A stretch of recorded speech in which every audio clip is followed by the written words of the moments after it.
Hello friends, welcome to my channel excellent coaching. हम लोग class 12 के फ्रॉइड सिगमंड फ्रॉइड की थ्योरीज के बारे में बात कर रहे थे।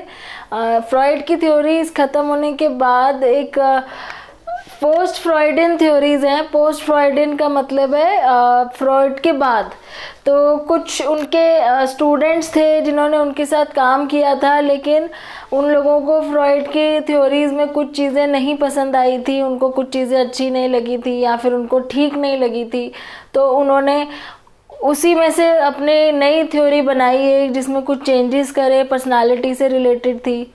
ठीक है, तो उनको जो बाद में जो लोग आए थे फ्रॉइड के, जिसमें से दो तो उनके अपने ही डिसाइपल यानी स्टूडेंट्स हैं या फिर फॉलोअर्स कह सकते हो, तो उनको हम बोलते हैं पोस्ट फ्रॉइडियन। जो उनके बाद जिन्होंने थ्योरीज निकाली थी पर्सनालिटी के ऊपर ही थी जैसे फ्रॉइड ने बोला था, लेकिन कुछ चीज़ें उनसे अलग थी। ठीक है, और इनको हम नियो एनालिटिक भी बोल सकते हैं। ठीक है, नियो मतलब न्यू होता है, तो नई थ्योरीज हैं फ्रॉइड के बाद वाली।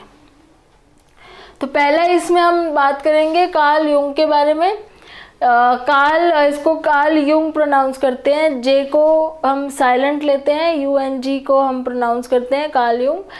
तो इन्होंने जो था ये भी काफ़ी टाइम तक फ्रॉइड के साथ काम करते थे, लेकिन उनकी जो कुछ चीज़ें हैं, कुछ थ्योरीज हैं, कुछ बातें उनको उसमें नहीं अच्छी लगती थी। जो फ्रॉइड हमेशा ह्यूमन बिहेवियर को सेक्सुअल डिज़ायर से कनेक्ट करते थे, तो ये कार्ल युंग का कहना था कि ऐसे नहीं होता है। हमेशा हर तरह के ह्यूमन बिहेवियर जो है वो सेक्सुअल डिज़ायर की वजह से नहीं होते, उसमें कुछ अलग तरह की मोटिवेशन या अलग तरह की चीज़ें भी होती है जो मोटिवेट करती हैं।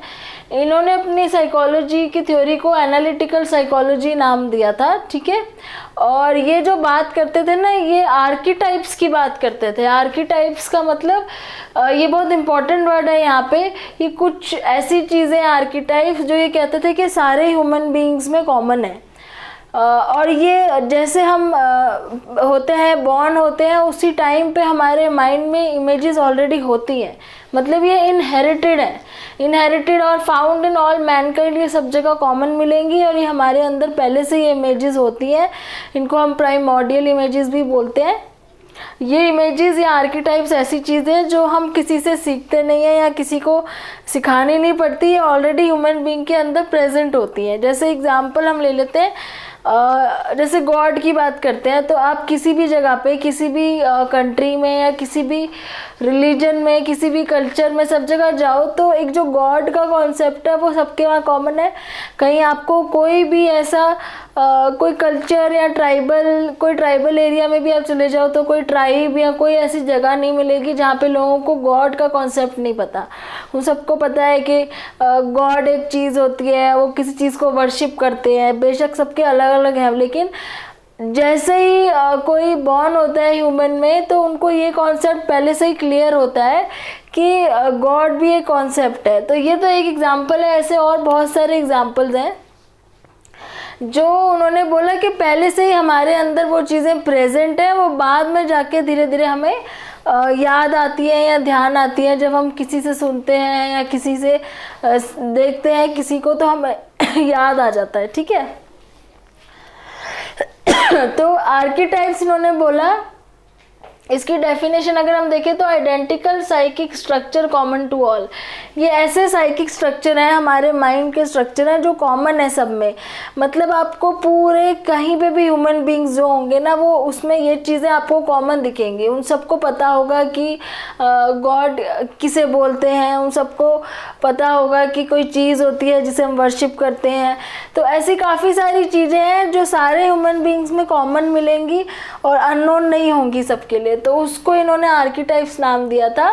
और हम इसको कलेक्टिव कॉन्शियसनेस भी बोल सकते हैं, कलेक्टिवली जो सबके पास है कॉन्शियसनेस। ठीक है, तो ये दो वर्ड्स इसके, एक्चुअली आपको ये 2-3 वर्ड्स जो हैं वो याद रखने। एक तो आर्कीटाइप्स और found in all Mankind, collective consciousness. तो ये इन चीज़ों की बात करते थे कि जो आर्कीटाइप्स होते हैं यही हमारी पर्सनैलिटी में आगे डेवलप करने में इनका रोल होता है। ठीक है, कार्ल यूंग के बाद आई थी कैरन हॉर्नी। कैरन हॉर्नी भी इन्होंने फ्रॉइड के साथ काफ़ी काम किया था, लेकिन जब इन्होंने देखा कि वो जो फ्रॉइड है वो अपनी थ्योरी सिर्फ मेल्स के ऊपर स्टडी करके बनाते हैं, फीमेल्स को नहीं स्टडी करते हैं और उसमें सेक्सुअल डिज़ायर के ज़्यादा बात करते हैं, तो इन्होंने कैरन को उनका काम बिल्कुल भी मतलब सूटेबल नहीं लगा। उनको लगा कि इन्होंने जो है ह्यूमन बीइंग में सिर्फ एक मेल्स को ही क्यों इन्होंने एक सैंपल लेके चला, मेल फीमेल दोनों को क्यों नहीं लिया, क्योंकि बिहेवियर तो फीमेल्स का भी स्टडी करा जा सकता है ना।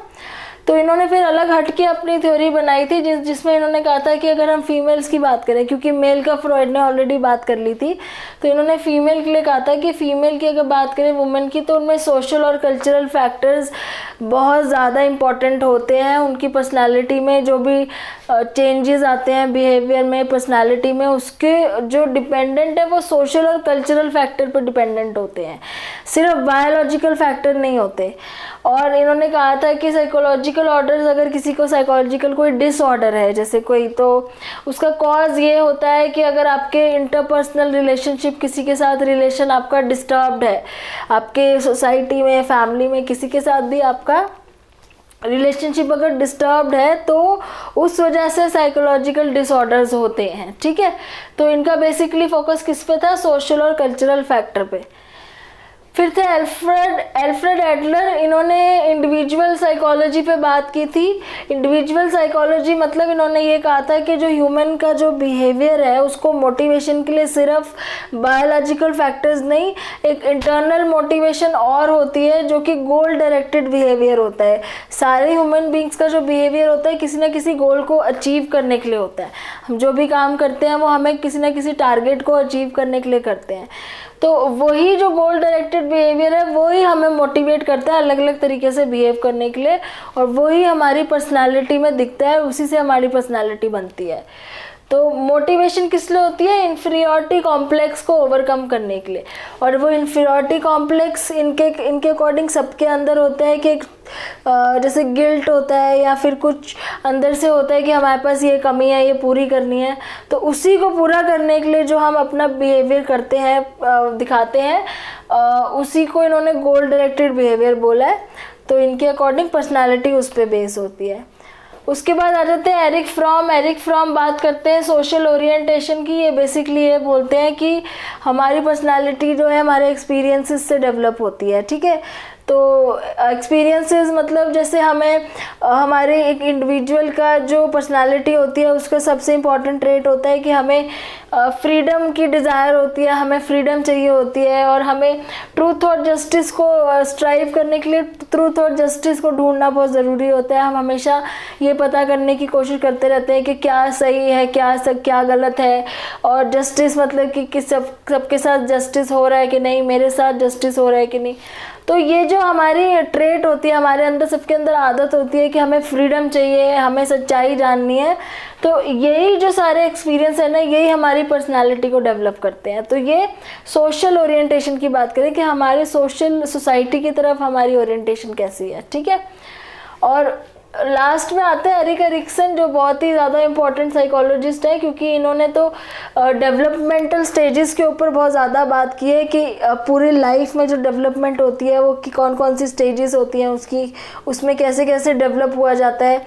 फ्रॉइड जनरली डेवलपमेंट जो है वो सिर्फ बचपन तक की बात करते हैं, लेकिन एरिक्सन कहते हैं कि नहीं, डेवलपमेंट बचपन तक ही नहीं होता, डेवलपमेंट लाइफ लॉन्ग होता है, पूरी लाइफ होता है। और इन्होंने बहुत सारी स्टेजेस भी बताई हैं। उसमें ईगो की इन्होंने बात करी है कि ईगो सबसे ज़्यादा मेन चीज़ होती है, मेन फोकस जो इनकी थ्योरीज में वो ईगो के ऊपर ही ज़्यादा है।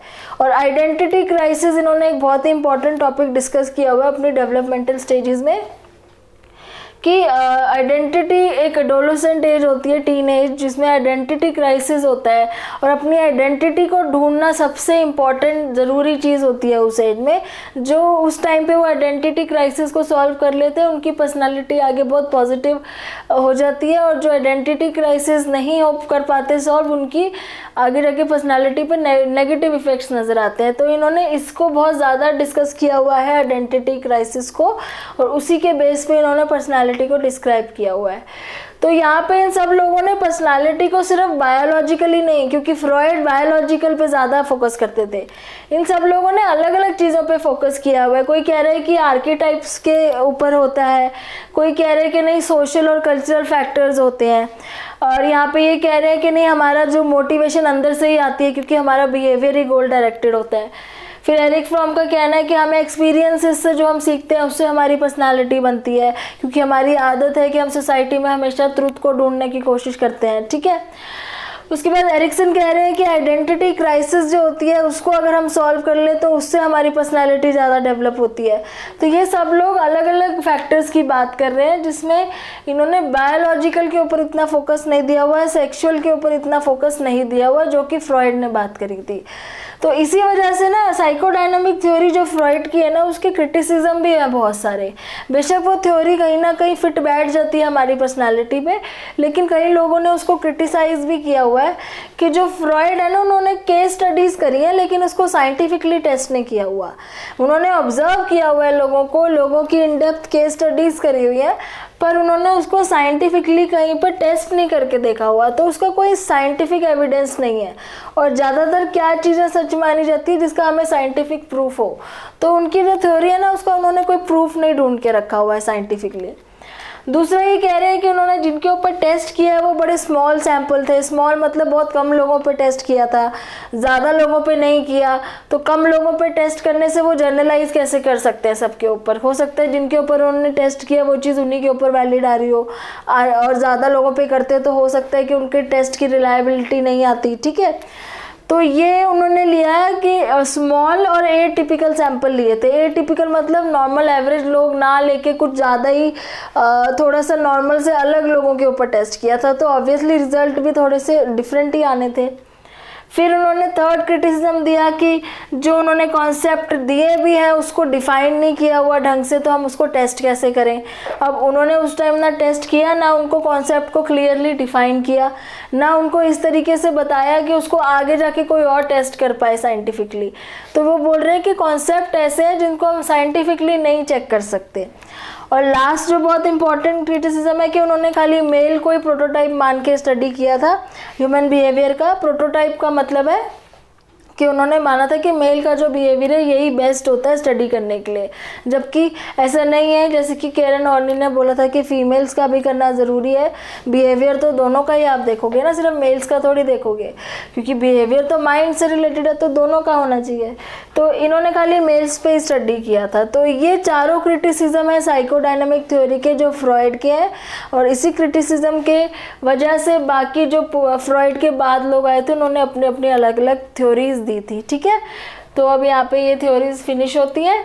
आगे हम बिहेवियरल अप्रोच की बात करेंगे हमारी नेक्स्ट वीडियो में, तो आप उसके लिए वेट करिए। और अच्छी लगे तो मेरी वीडियो लाइक करना, सब्सक्राइब करना और दूसरों के साथ शेयर भी कर देना। Thank you.